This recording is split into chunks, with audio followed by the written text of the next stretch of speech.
ఓం నమ శివాయ శ్రీమాత్రే నమః. మిత్రులకి శ్రేభిలాషులకి అలాగే నన్ను ఎంతగా ఆదరిస్తున్న యూట్యూబ్ ప్రేక్షకులందరికీ కూడా పేరు పేరు ధన్యవాదాలు. మిత్రులరా, మీ అందరికీ కూడా ఆ పరాదేవత ఎల్లవెల్లలా మీతో ఉండి మీ మనోవాంఛ నెరవేర్చాలని మనస్ఫూర్తిగా కోరుకుంటున్నాను. చాలామంది మిత్రులు మెయిల్స్లోను కామెంట్స్లోను గురువుగారు మాకు తీరని అనారోగ్య సమస్యలు మానసికంగాను అలాగే శారీరకంగా చాలా అనారోగ్య సమస్యలు వస్తున్నాయి, మేము డబ్బులు ఖర్చు పెట్టలేకపోతున్నాము, తేలిగ్గా బయటపడే మార్గం చెప్పండి అని చాలామంది మెయిల్స్లో కామెంట్స్లో అడగడం జరిగింది. ఇది ఎవరైనా సరే, ఆడవారైనా మగవారైనా సరే, కుటుంబ సభ్యులు ఎప్పుడు ఏదో ఒక అనారోగ్య సమస్యతో బాధపడుతూ ఉన్నా అది ఎవరికి వారు చేసుకోవచ్చు. లేదంటే ఎవరైనా సరే ఎక్కువ సమస్యలు అంటే ఒక మానసికంగా, మాది మానసిక రోగమైనా కావచ్చు, శారీరక రోగమైనా కావచ్చు, ఏ రోగమైనా కావచ్చు, ఈ చిన్న పరిహారాన్ని ప్రయత్నపూర్వకంగా చేసినట్లయితే చాలా అద్భుతంగా త్వరగా బయటపడతారు. ఎలా చేయాలో తెలియజేస్తాను. ఇది సమస్య ఉన్నవారు మాత్రమే చేయండి, సమస్య లేని వారు చేయాల్సిన అవసరం లేదు. సమస్య ఉన్నవారు మాత్రమే చేయండి. ఈ ఉపాయానికి కావాల్సింది మనకు ఖచ్చితంగా ఎక్కడైనా సరే, దేవాలయంలో కానీ బయట కానీ ఒక రావి చెట్టు కావాలి. అలాగే ప్రతిరోజు నీరు తీసుకువెళ్ళాలి. అలాగే కొన్ని పాలు కావాలి, కొంచెం కుంకుమ పువ్వు కూడా కావాలి. ఎలా చేయాలి, ఏ విధంగా చేయాలి, ఎన్ని రోజులు చేయాలి, ఎలా బయటపడతారో మీకు వివరిస్తాను. అలాగే మీకు ఈ వీడియో నచ్చినట్లయితే లైక్ చేయండి, నా ఛానల్ సబ్స్క్రైబ్ చేసుకోండి, పక్కనే ఉన్న గంట సింబల్ యాక్టివేట్ చేసుకోండి, 10 మంది మిత్రులకి షేర్ చేయండి.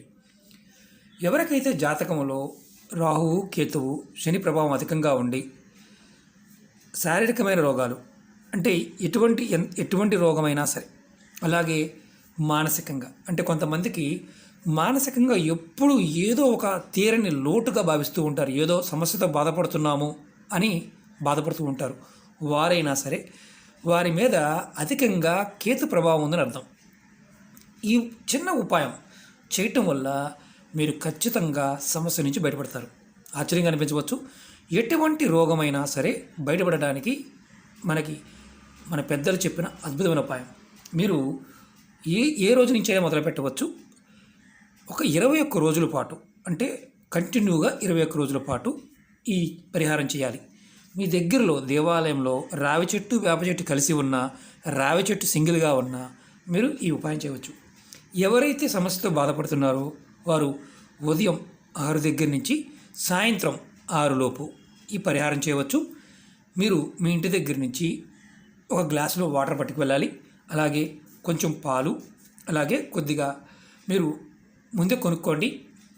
మీరు ఎప్పుడైనా సరే గుర్తుంచుకోవాల్సిన విషయం ఏంటంటే, ఈ ఉపాయం చేస్తున్నప్పుడు మనకి సమస్య ఉంటేనే చేయాలి తప్ప సమస్య లేకపోతే చేయవద్దు. అది గుర్తుంచుకోండి. రావి చెట్టు దగ్గరికి వెళ్ళి ముందు చక్కగా మీరు పట్టుకు వెళ్ళిన నీరు చెట్టు మొదల్లో పోసి 7 ప్రదక్షిణలు చేయాలి. 7 ప్రదక్షిణలు, ఆడవారైనా మగవారైనా. కానీ ఆదివారం మాత్రం పొరపాటును కూడా నీరు పోయవద్దు. ఆదివారం పోయవద్దు, ప్రదక్షిణ మాత్రం చేయవచ్చు. అలాగే మీ ప్రదక్షిణ అయిపోయిన తర్వాత మీతో పాటు కొద్దిగా పాలు తీసుకువెళ్ళండి. పాలు తీసుకువెళ్ళి దానిలో అక్కడి చెట్టు దగ్గరే కొద్దిగా కుంకుమ పువ్వు వేయండి. చూడండి, చూపిస్తాను.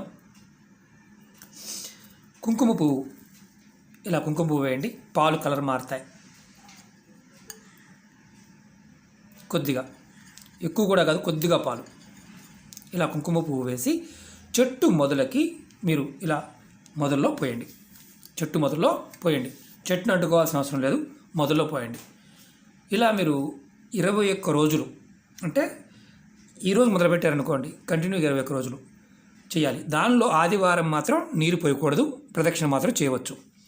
అలాగే పాలు కూడా, అంటే మీరు పాలు, కుంకుమ పువ్వు ఇది మాత్రం అంటే చక్కగా చెట్టు మొదల్లో పోయవచ్చు. మీకు ఏదైతే అనారోగ్య సమస్యతో బాధపడుతున్నారో ఆ అనారోగ్య సమస్య నుంచి బయటపడతారు.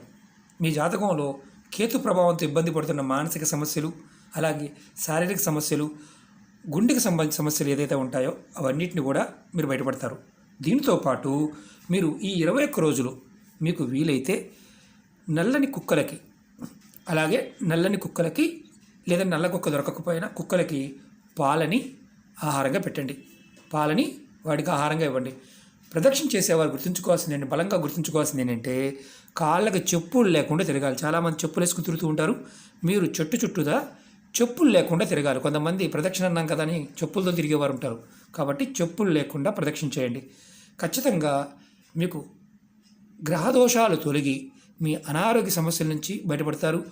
మానసికమైన అనారోగ్య సమస్యల నుంచి కూడా బయటపడతారు.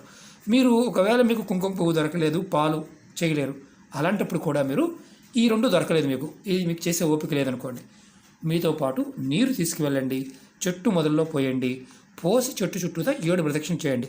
ఇలా 21 రోజులు ఇలా మీరు కంటిన్యూగా కూడా చేయవచ్చు. కానీ మినిమం మీకు ఫలితం కనిపించాలంటే 21 రోజులు చేయాలి. ఆడవారు నెలసరి సమయంలో మాత్రం ఆపేయండి. నెలసరి వచ్చినప్పుడు ప్రదక్షిణ చేయవద్దు, అలాగే నీరు కూడా పోయవద్దు. ఆ 5 రోజులు అయిన తర్వాత మీరు మళ్ళీ కంటిన్యూ చేయండి. ఎటువంటి అనారోగ్య సమస్య అయినా సరే చిటికలో, అంటే మీకు రకంగా చెప్పాలంటే సమస్య నుంచి బయటపడడానికి మార్గాలు తెలుస్తాయి. ఆ శ్రీమన్నారాయణ కృప వల్ల మీకు ఖచ్చితంగా అనారోగ్య సమస్య నుంచి బయటపడతారు. మీరు అనుమానం రావచ్చు, గురువుగారు మీరు ప్రదక్షిణ చేస్తున్నప్పుడు ఏమైనా అనుకోవాలా? మీరు ఖచ్చితంగా అనుకోవాలి. ఓం నమో భగవతే వాసుదేవాయ లేదా ఓం నమో నారాయణాయ అనే మంత్రాన్ని మాత్రం అనుకుంటూ ప్రదక్షిణ చేయండి. ఇలా మీరు ఉదయం 6 నుంచి సాయంత్రం 6 లోపు మాత్రమే చేయాలి. ఇది ఆడవారిని మగవారిని చేయవచ్చు. చెట్టుని పట్టుకోవాల్సిన అవసరం లేదు, ప్రదక్షిణ మాత్రం చేస్తే చాలు. ఎటువంటి అనారోగ్య సమస్య అయినా బయటపడతారు. ఓకే మిత్రులారా, మీకు ఈ వీడియో నచ్చినట్లు లైక్ చేయండి, నా ఛానల్ సబ్స్క్రైబ్ చేసుకోండి, పక్కనే ఉన్న గంట సింబల్ని యాక్టివేట్ చేసుకోండి, 10 మంది మిత్రులకి షేర్ చేయండి. మరి మీకు పాలు ఇంతకుముందు చెప్పాను, పాలతో కూడా ఆ సమయంలో ఆ 21 రోజులు కుక్కలకి పాలని ఆహారంగా పెట్టండి. ఖచ్చితంగా మీ జాతకంలో మానసికంగా ఇబ్బంది పడుతున్న వారు ఎవరైతే ఉన్నారో ఆ సమస్య నుంచి బయటపడతారు. అందులో నల్లటి కుక్క కనిపిస్తే చాలా అదృష్టం, దానికి పెట్టండి, ఖచ్చితంగా మార్పు వస్తుంది. ఓం నమః శివాయ, శ్రీమాత్రే నమః.